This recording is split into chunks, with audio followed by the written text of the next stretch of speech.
ಮಂತ್ರಾಲಯ ಪ್ರಭುಗಳು ರಾಘವೇಂದ್ರ ತೀರ್ಥರಾದರೆ ಇಲ್ಲೊಂದು ಪರಿಮಳ ತೀರ್ಥ.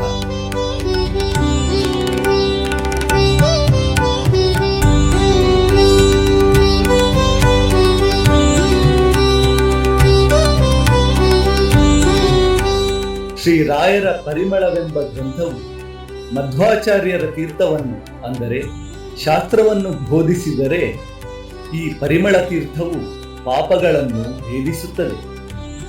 ಅಂದರೆ ಕೇವಲ ಇದರ ದರ್ಶನ ಮಾತ್ರದಿಂದಲೇ ನಮ್ಮ ಸಕಲ ಪಾಪಗಳು ಪರಿಹಾರವಾಗಿ ಪುಣ್ಯ ಪ್ರಾಪ್ತಿಯಾಗುತ್ತದೆ. ಅಂಥದ್ದೊಂದು ಪರಿಮಳ ತೀರ್ಥ ಅಂದರೆ ಪುಷ್ಕರಣಿಯನ್ನು ಭಕ್ತರೊಬ್ಬರು ಬಹುಕೋಟಿ ಮೌಲ್ಯದಿಂದ ನಿರ್ಮಾಣ ಮಾಡಿಸಿ ಶ್ರೀ ಗುರು ಸಾರ್ವಭೌಮರ 354ನೇ ಆರಾಧನಾ ನಿಮಿತ್ತ ದಿನಾಂಕ 9/8/2025 ಪೀಠಾಧಿಪತಿಗಳಾದ ಪರಮ ಪೂಜ್ಯ ಶ್ರೀ ಶ್ರೀ ಸುಬುಧೇಂದ್ರ ತೀರ್ಥ ಶ್ರೀಪಾದಂಗಳವರು ತಮ್ಮ ಅಮೃತ ಹಸ್ತಗಳಿಂದ ಉದ್ಘಾಟನೆಗೊಳಿಸಲಿದ್ದಾರೆ. ಇದರಲ್ಲಿ ಮುಂದಿನ ವಿಶೇಷ ದಿನಗಳಲ್ಲಿ ತೆಪ್ಪೋತ್ಸವ ಮುಂತಾದ ಧಾರ್ಮಿಕ ಕಾರ್ಯಕ್ರಮಗಳು ನಡೆಯಲಿವೆ.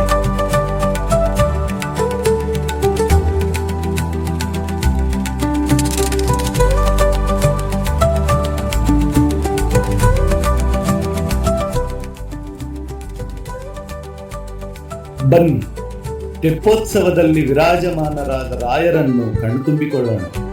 ಬನ್ನಿ, ರಾಯರ ಆರಾಧನೆಯಲ್ಲಿ ಪಾಲ್ಗೊಂಡು ಹರಿವಾಯು ಗುರುಗಳ ಅನುಗ್ರಹಕ್ಕೆ ಪಾತ್ರರಾಗೋಣ. ಗುರು ರಾಘವೇಂದ್ರ.